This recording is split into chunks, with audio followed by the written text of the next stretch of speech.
Hey friends. I'm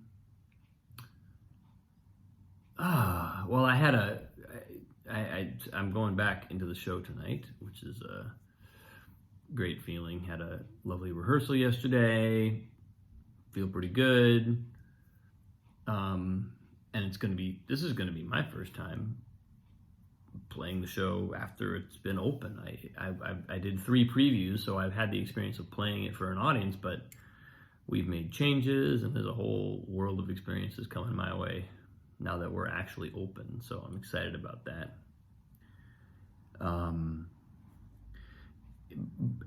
But my focus today has actually kind of been revolving around sort of carrying forward the theme of what I was thinking about yesterday and what I talked about on this post. You know, I did my post yesterday on this experience I had. If you didn't see it, it was just about how we have the option of coming to life with a fresh start, treating each moment like a fresh start.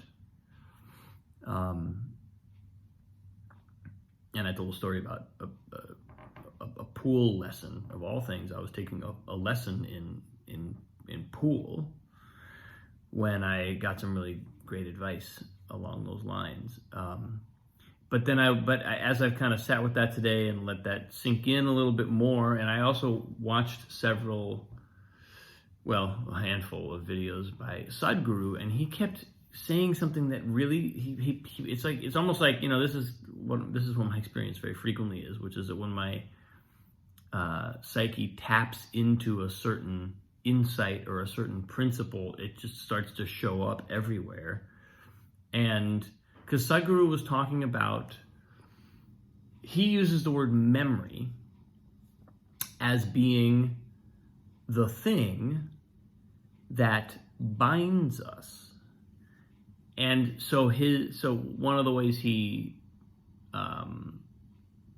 describes the process of becoming free is to become aware of when we're creating memory and actually creating minimal memory. So in other words, not creating memories that then become anchors for us that prevent us from moving. And it's a really interesting way of thinking about memory.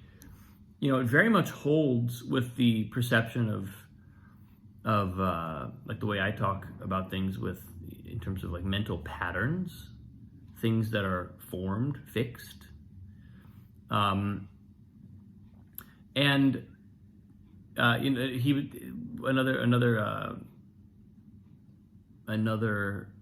angle that Sadhguru sort of described, which I found really interesting, was the angle of karma. And he talks about, like, when we say that someone, you know, that's just their karma. If you see something happening to someone and you say, oh, that's just their karma, he said, what you're really saying is they are allowing their past to determine their future.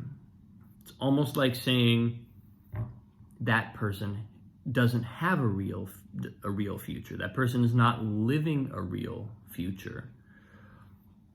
Not that it's not possible for them, but that they are not actualizing that possibility right now. They are letting their past determine their future. And all of that sort of, again, coming up in juxtaposition to what I had just done my post on yesterday and what has been front and center of my own mind, which is how to really kind of come to every moment of our life fresh and to really just know that know and perceive that this is a set of possibilities that is infinite, and that we have the freedom of choice in every single moment, that we actually have a choice for how we engage with this lay of the land, how we take this next shot in pool. If, you know, it's a nice simple image for that idea that that we can come to a shot fresh, that we can come to every day fresh. And then there was another aspect that Sadhguru touched on, which is again loosely related, of this idea that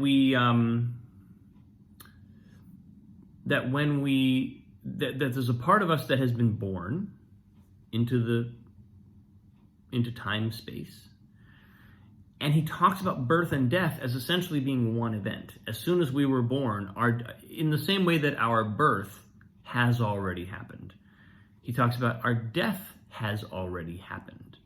Now, we might sort of be confused by that if we have a limited and kind of linear conception of life and death, but I find that a really compelling description of how this all works, because nothing is an event that starts in time, right?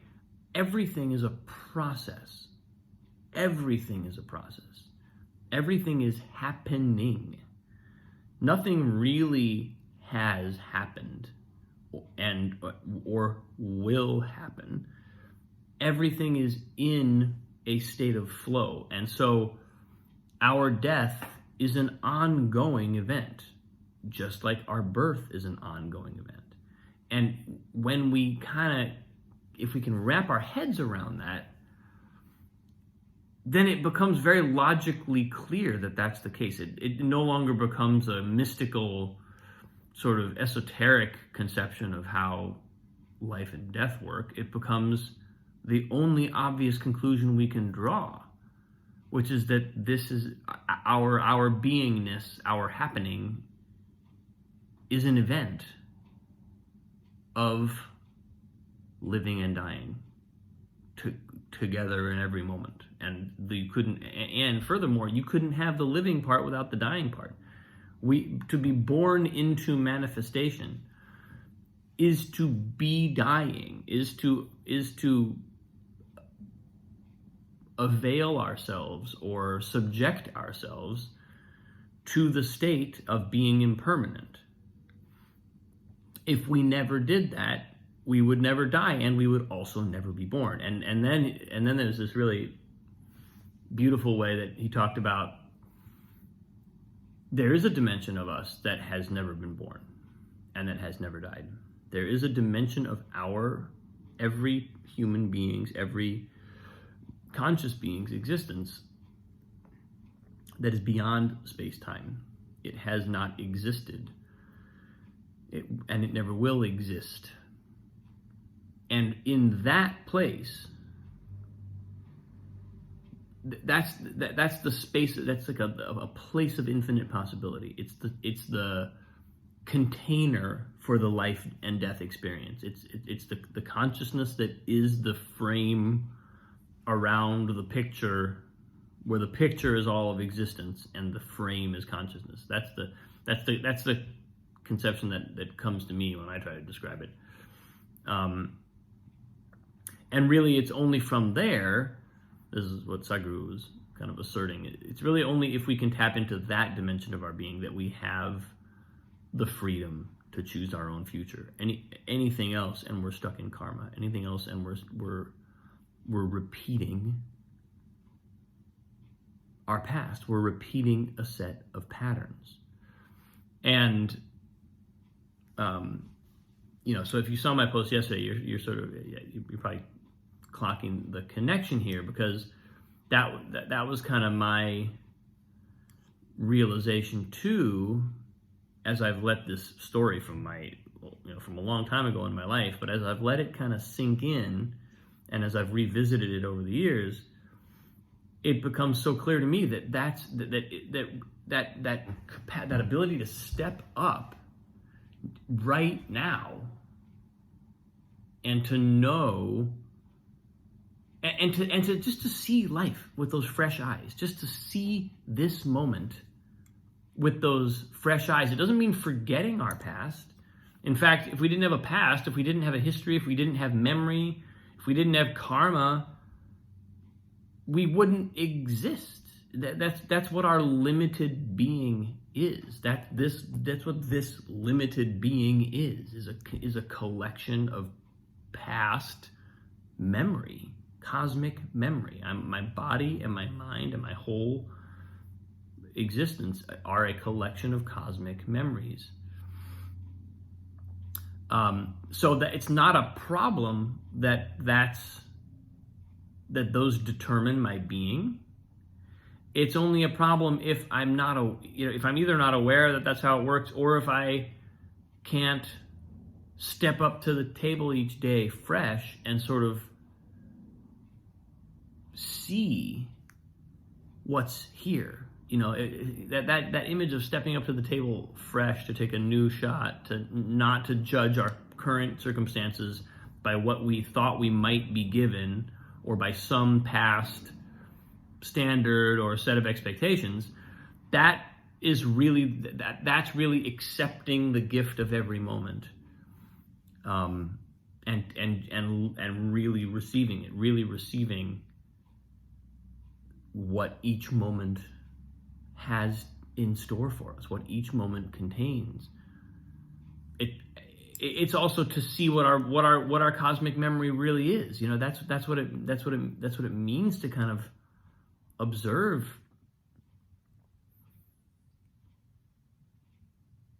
that compendium of cosmic memories that we are. So all of this reflection brought me back to even a couple days ago when I had my lesson with Madeline, and I was sitting there and I hadn't played in a long time, and so I kind of described the experience of not having immediate fluency based on habitual practice that I had been doing recently. I was kind of like out of the flow of that enough that all I really had was my fundamentals, right? And so what that gives me is an opportunity to register my fundamentals and to be aware what they are, as opposed to being really fluent on this scale or this portion of the piece because I've been practicing it recently. I apply my fundamental technique to that passage, and then I get to see what my fundamental technique really is, like how deeply have I ingrained these skills. And I described that tug of war between memory, which is like I wanted me to just kind of like go faster and try and get back to the way I did it last time, but also acknowledging, well, that there was some success in that, but also there was a lot of limitation built into that. And what I have right now is the ability to see this fresh, and the ability to not go into that habit, to not play according to my past. Because I've taken a step away and because I'm now coming to the piano fresh, I have the ability to go deeper. And Sadhguru talks about it like casting off the anchor. Like if you have an anchor and you're trying to sail a ship, worst case scenario, you're just going to stay still. Best case scenario, you might go in a circle, circling around this anchored point on the bottom of the sea. But if we want to really go somewhere, if we want to change our life, if we want to move, we got to pull up that anchor. And my experience at the piano the other day was really that. It felt like I've got a chance to pull up the anchor and go. Because it might mean going slower. It might mean that I don't go as fast as I was before for a little while. It means kind of accepting that slower pace, accepting that, maybe a little bit, a little bit more deliberate, a little bit more halting approach initially. But it's really only our ego that's in a hurry to get anywhere fast, right? If we're not being drawn, if the only part of us that's going to tell us, oh, this should be happening faster, you should be going faster, is going to be our ego, right? Our deeper soul never says, hey, come on, get on it, move it. That's not the voice of our authentic self. That's the voice of our expectations of ourselves. It's, standards we impose on ourselves or whatever. So, So yeah, it's just been interesting today to reflect on that, post, to reflect on this idea, and to then hear Sadhguru talk about all these kind of profoundly deep dimensions of being, and sort of amounts to saying the same thing of, what if we can meet every day, every moment with fresh eyes? What if I can go to the show tonight and meet every moment of the show with totally fresh, new energy, playful? I don't know what's going to happen. I literally don't know what's going to happen, because there's going to be a new audience member playing the lead. So I genuinely don't know what's going to happen. But if I can embrace that and live that and embrace that, then I'm in a good place. So that's where I'm at today, people. Thanks so much for watching. Thanks for the feedback. It's beautiful to have this ongoing conversation with you. So much love. Have a great day. I'll see you tomorrow.